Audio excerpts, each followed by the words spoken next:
Assalamu alaikum, dear student. I am your physics teacher from Strongway School. Today, today we are going to discuss about chapter number 4. Chapter number 4 name is Force and Motion. Learning objective: force, Newton's law of motion, mass and weight, tension in a string, momentum and friction. First topic name is force. What is force? Push or pull of an object is considered a force. Push and pull come from the object interacting with one another. Terms like stretch and squeeze can also be used to denote force. In physics, force is defined as the push or pull on an object with mass that causes it to change its velocity. Force is an external agent capable of changing the state of rest or motion of a part body. It has a magnitude and a direction. The direction toward which the force applied is known as the direction of the force. In the application of force is the where force is applied. The force can be measured using a spring balance. The SI unit of force is Newton. Force can distort or tend to distort the shape of a body to which it is applied. Forces can increase or decrease the length of a spring, bend or twist a rod or change the shape of an empty can.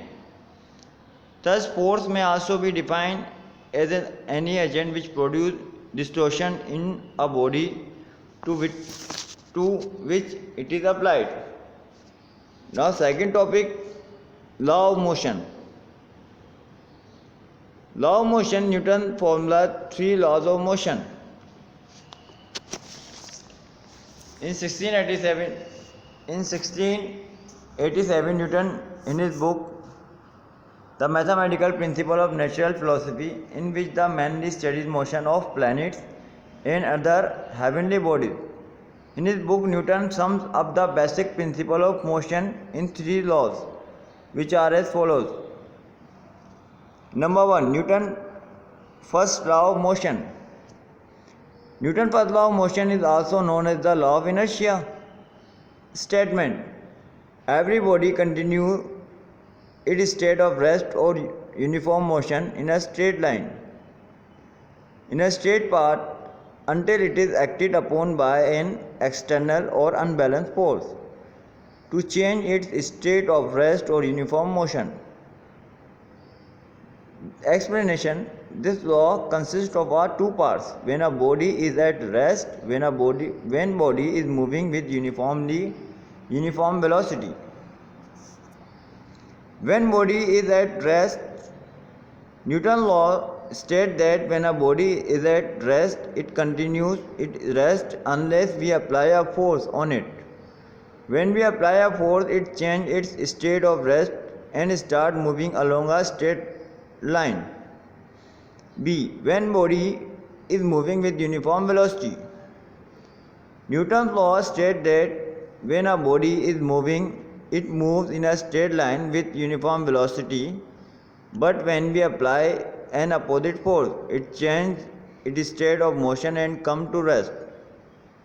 Example: a body riding a push bike along a level road does not come to rest immediately when we apply a force. It changes its state of rest and starts moving along a straight line. If a bus suddenly starts moving, the passenger standing in the bus will fall in the backward direction. It is due to the reason that the lower part of the passenger, which is in contact with the floor of the bus, is carried forward by the motion of the bus, but the upper part of the body remains at rest due to inertia, and so the passenger fall in backward direction. Inertia Inertia is the tendency of a body to resist a change in its state. Inertia was best explained by Sir Isaac Newton in his first law of motion. Basically, the law of motion states that an object at rest stays at rest and an object in motion continuously in motion until an external force acts on it.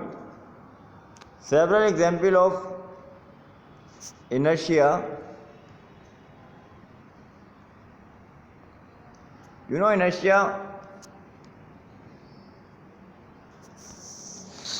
Inertia. A small coin is put on a card and placed over a glass. When the card is flicked away with the finger, the coin drops into the glass.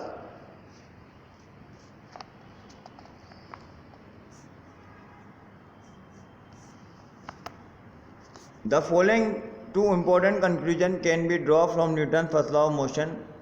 Force is an agent which produces or tends to produce change in the state of rest or uniform motion of an object, or the material object possesses the property of opposing any change in their state of rest or of uniform motion. This property of matter, by virtue of which an object resists a change in its state of rest or motion, is called inertia. The Newton first law of motion is also called law of inertia. Mass is the direct measure of inertia. The greater the mass of an object, the greater will be the inertia, because relatively greater force is needed to change its states. Thank you. We meet the inshallah next lecture.